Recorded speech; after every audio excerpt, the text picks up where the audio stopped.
ఒక ప్రేమ జంట హైకోర్టుని ఆశ్రయించిందిట. ఆ ఊరి పేరు చెప్తాను. కానీ నాకెందుకో ఆ కోర్టు తీర్పు నచ్చలేదు. ఏ వయసు వాళ్ళైనా సరే ఇద్దరు కలిసి ఉండాలి అనుకుంటే వాళ్ళని అడ్డు పెట్టే అధికారం ఎవరికీ లేదని తీర్పిచ్చిందిట. ఇంకొంచెం కోర్టులు పోలీసులు ఉన్నారని భయభక్తులతో ఆడపిల్లలు కానీ మగపిల్లలు కానీ ఇంటి పట్టున ఉంటున్నారు.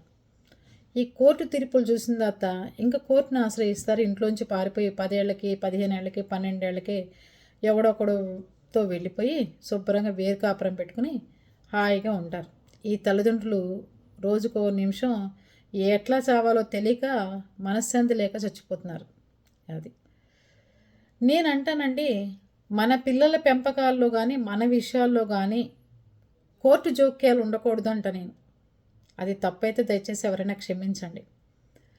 తల్లిదండ్రులే ఒక జడ్జిమెంటు, తల్లిదండ్రులే ఒక జడ్జి లాయర్లు, తల్లిదండ్రులే ఒక న్యాయస్థానం అని నేనైతే అంటాను.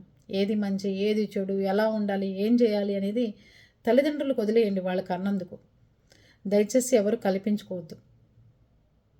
చట్టాలకి దగ్గరికి వచ్చినా తల్లిదండ్రులు చెప్పినట్టుగా వినండి, వాళ్ళిద్దరి అంగీకారాలతో చేసుకోండి అని చెప్పండి తప్ప, నాకు జడ్జిల కన్నంత నాలెడ్జీ లేకపోవచ్చు, కానీ తల్లిదండ్రుల కంటే తీర్పిచ్చేవాళ్ళు ఎవరు ఉంటారండి? ఏది మంచో ఇచ్చాడో ఈ ప్రపంచంలో ఎవ్వరు చెప్పలేరు వాళ్ళకి మించి. కోర్టులు జడ్జిలు లేకపోతే న్యాయస్థానాలు పోలీసులు వీళ్ళందరూ సపోర్ట్ చేయడం వరకే కానీ వీళ్ళు తిరగచ్చు తిరగండి అని చెప్పే అధికారం మాత్రం మీకు లేదు.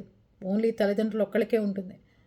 నోర్లు మూసుకుని ఇంట్లో ఉండాలి, చదువులు అవ్వాలి, ఏ ఏజ్ వచ్చిందో ఆ ఏజ్కి మీరు ఇంట్లోంచి వెళ్ళిపోతాను అని అమెరికా రూల్స్ మనం కూడా తెచ్చి పొండని చెప్పి పంపించేసేయాలి అంతే.